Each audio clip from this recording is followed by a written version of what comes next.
আজকে মূলত উদ্দেশ্য আজকে 15ই আগস্ট আর বিশেষ করে যে বঙ্গবন্ধুর বাড়ি দেখার জন্য। সত্যি কথা একেবারে আমি একাই আসছি, কিন্তু ভাই খালা পোশাক সরকারের বইলা দেও ইউনুস সাহেবরে যে খালা পোশাক সব পুড়িয়ে ফেলা যেত।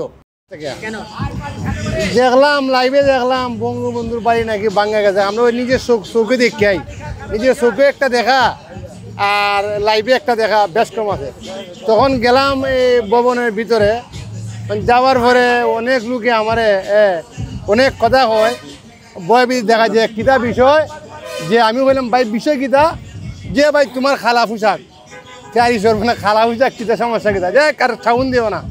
আমি আমার ওভাবে নির্বতি রইলাম, রইলাম। আমরা যদি এইটুকু দেখতে না পারি অব্যবস্থা খাইলাম।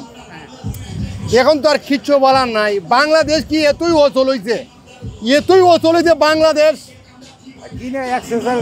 এত অচল হয়েছে বাংলাদেশ। আমরা তো কোনোদিনই ভাবি নাই যে বাংলাদেশ এত অচল হয়ে গেছে। আমরা তো মনে করছি বাংলাদেশ সুবিচারের দেশ, বাংলাদেশ সুবিচার চলে, কিন্তু আমরা এই এখন যে পরিস্থিতি দেখতেছি আন্দোলনে আমরা বিরাট সমস্যা। এই 5 আগস্টের পরে আমি দেখছি, যদি আমি বলি আপনার, আমি দেখছি গাছে মাঝে কান্দে মানুষ, বাদ দেও মানুষ বুড়া, মানুষের অন্তরে কান্দে, মানুষের অন্তরে কান্দে। মানুষকে টুট মেলাতে পারে না, যদি টুট সে মেলায় ভাইরাস যেমন ঢুকে যায়। এর জন্য আমরা এইটুক বলতে পারি না। আজকে মূলত উদ্দেশ্য আজকে 15ই আগস্ট আর বিশেষ করে যে বঙ্গবন্ধুর বাড়ি দেখার জন্য। সত্যি কথা একেবারে আমি একাই আসছি, কিন্তু আমি একাই হবিগঞ্জ থেকে।